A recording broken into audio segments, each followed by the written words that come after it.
Hi everybody, John Bornschein here, and this is Cable Lane. Welcome back to our weekly Bible study, and today's message is entitled Motives. Listen to this. So Jesus answered and said to him, "What do you want me to do for you?"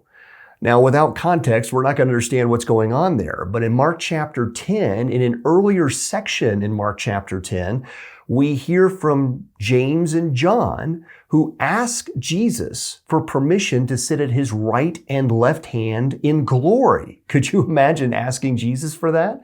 Little did they understand that Jesus is at the right hand of the Father, so that meant they were displacing where God the Father was seated. Regardless, it's interesting, though, that Jesus asked them, what do they want? And then explained really the essence of what they were asking, and that it was a cup too big for them to bear. And they didn't understand, and then they were put into their place rightly by Jesus Christ. And then later on, we see as they're going through Jericho, that a man named Bartimaeus, who's blind, is crying out for Jesus. And then he's reassured that Jesus has heard him crying out. And he talks to him. And he asks him, "What is it that you want?" Well, he knew what Bartimaeus wanted, but he wanted Bartimaeus to say it. He wanted to be made to see. He didn't want to be blind anymore. And so he appeals to Jesus, and Jesus makes him well. His blindness is removed, and he is able to see miraculously. That's what he expects Jesus to do. But how interesting it is that in the same chapter, in both instances, Jesus asks the men, what do they want? Do you think for a moment that Jesus, who was God and is God, didn't know what they wanted? Of course he did. But he needed them to verbalize it. And as they verbalized it, he either reprimanded and corrected, or he granted based on their faith. But they needed to say it. Now think about that in context with our praying. We can pray sometimes with completely wrong motives, and we think that they're the right motives.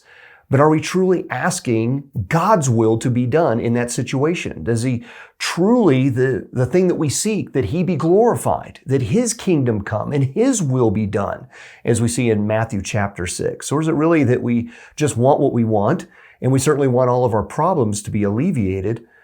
Do we truly desire what God desires? And we see that in John chapter 15, verse 16. We know that in James 4:3, that when we ask of the Lord, often we ask with the wrong motives. And so this is a test of our heart, that we verbalize things before the throne of heaven, before the judgment seat of God. And we see that in Zechariah as well, like a courtroom scene unfolding, that we present our desires unto God.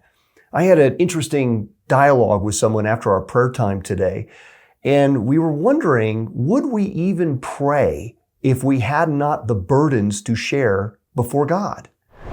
Would we really pray if everything was going to plan? If everything was wonderful, would we really appeal to the God of heaven? Or are the afflictions that we face really something that motivates us to be humbled before him and to even seek him at all?